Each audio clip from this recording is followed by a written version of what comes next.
Bookkeeping for your business. In this video, I look at the questions: what is bookkeeping? What is the right level of bookkeeping for your business? How you can make your bookkeeping efficient? What if you just want to outsource the whole lot? And how you can get information back from the work you've done. I do weekly videos about accounting and tax, so if you would like to be kept up to date, then please subscribe to the channel. You'll be very welcome. If you press the like button, it helps the channel. And if you have a comment or if you have some questions, then please put them in the comments below and I'll answer them as soon as I can. So what is bookkeeping? Well, bookkeeping is simply a record of all the transactions, all the financial transactions in your business. Nothing more complicated than that. It sounds like a bit of jargon, but it is just simply recording your transactions. So moving on to what is appropriate for your business. Well, I always think that there are 4 levels of bookkeeping. Level 0 is just not keeping your stuff. Now, if you don't keep your records, then you've got nothing to defend yourself if HMRC investigate you, and you won't know how your business is doing. So I don't recommend that. So moving on to level 1 is at least keeping your stuff.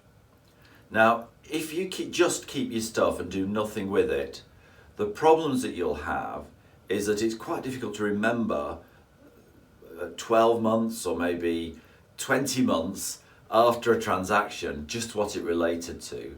So it becomes a bigger task. And also, if you're just keeping your stuff, it's very easy to mislay things. So you end up with a toing and froing with your accountant or bookkeeper at the end of the year when you come to actually complete everything. And that can become time consuming for you and expensive as well, because you're paying for all the time that it takes to do quite an inefficient process. So I don't recommend, but at least you've got something to go with. That's level 1. Moving on to level 2, which is actually appropriate probably for most businesses, because most businesses are very small micro businesses. And if you've got a very small micro business, then just recording all your expenses and receipts on a spreadsheet is probably good enough. And if you don't like spreadsheets, in an actual book is also fine. So using a spreadsheet is great if you've got very few transactions, because you can put the information in. It might take you maybe half an hour a month, and then you can get on with running your business. What you tend to find as you go to level 3, which is having an accounting system, is that a spreadsheet becomes less efficient the bigger you are, and it's like exponentially more difficult to run the bigger you are. So there comes a moment when you can't effectively do your bookkeeping and efficiently do your bookkeeping on a spreadsheet.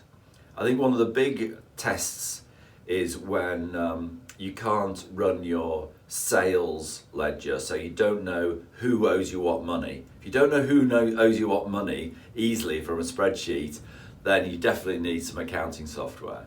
The other driver is that the VAT, if you register for VAT over the threshold, then the VAT authority are very keen that you have some software. It can be done on a spreadsheet, but it's a bit creaky.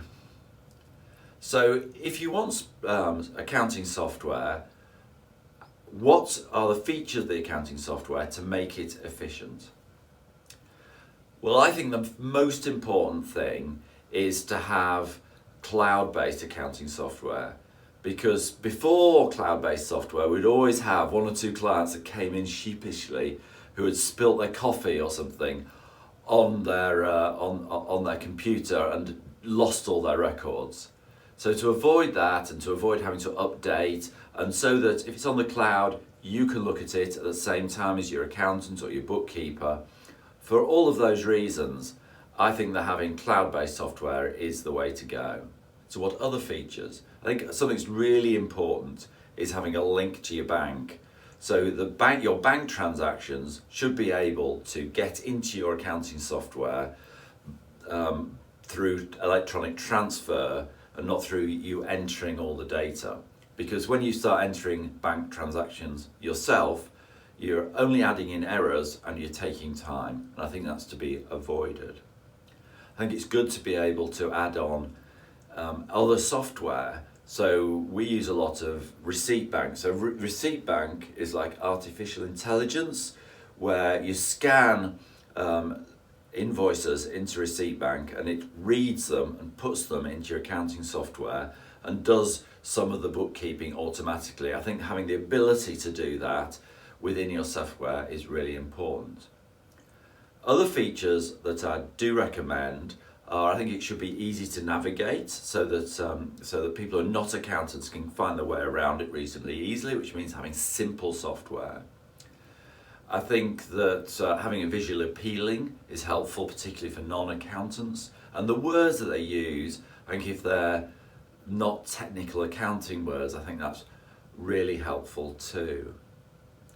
Now, there are many packages on the market, and we're happy to work with clients and have clients who work on very many different sorts of packages, and they basically all work because all they're really doing is adding up some numbers, making sure that they balance, and they all do that.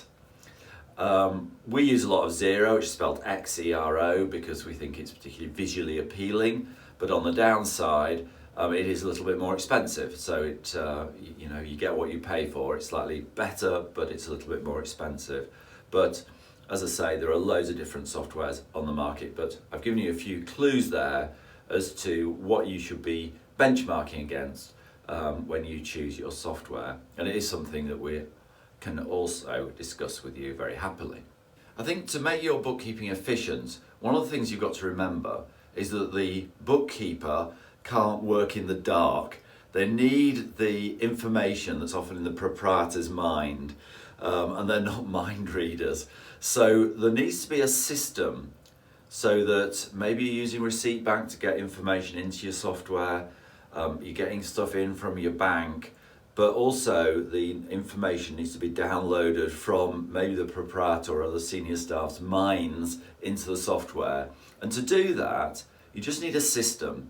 You need to do it regularly, so addressing it each month is really good because then you can remember what there is there, and have a system that works for you and is bespoke to you. I think will make it not only an efficient process for the person who's doing the bookkeeping, but also an efficient process and painless process for you as a proprietor. Because I understand that nobody, not even I, went into business in order to do the bookkeeping. It's a sort of necessary evil, but we have to do it, and therefore doing it as easily as possible from our own point of view allows us to get on with doing the business that we actually went into business to do. So that's about how you do your bookkeeping efficiently. But what about if you just don't want anything to do with it and you want to outsource it? Well, again, I think you need to look at the systems, because very often you do need somebody in the organisation that's at least going to coordinate the paperwork around the office. And with cloud-based software, it's obviously you don't need to do the bookkeeping actually on the premises. It can be outsourced. We do a lot of clients' bookkeeping. But you do need somebody who's willing to at least coordinate things, so they know, like for wages, if you're outsourcing the wages, they need to know who's employed, who the starters are, who the leavers are, what their salary is. With invoices that are coming in, they need to coordinate those, to scan them into the software and that sort of thing. And of course, somebody somewhere needs to pay the invoices. So I think it's really important, if you're going to outsource it, just think carefully about what you're going to outsource and the necessity to keep some of it in-house, and also then making sure you have a simple system so that everybody knows what they're doing and it's set up properly. And that's something that we enjoy helping our clients with, so that they have a really efficient system that's appropriate to them. So having got all this information into your system, How do you get information out? Because it sounds like just a dead weight of bureaucracy. Now, if you're a micro business, then probably the proprietor knows every transaction that goes on in the business, and you don't really going to get very much useful information out of the accounting software because you just know it.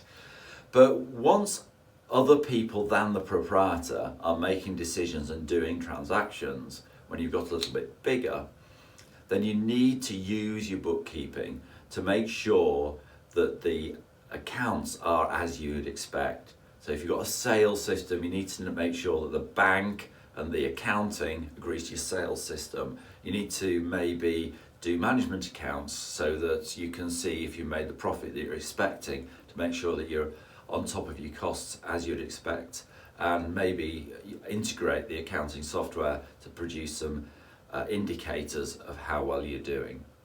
I think that's how you look at making bookkeeping work for you, and particularly if you want to have a business of substance and substantial business, you need to be on top of that from as soon as you possibly can in your business journey. So there you are, that's my summary of bookkeeping. It is a simple thing.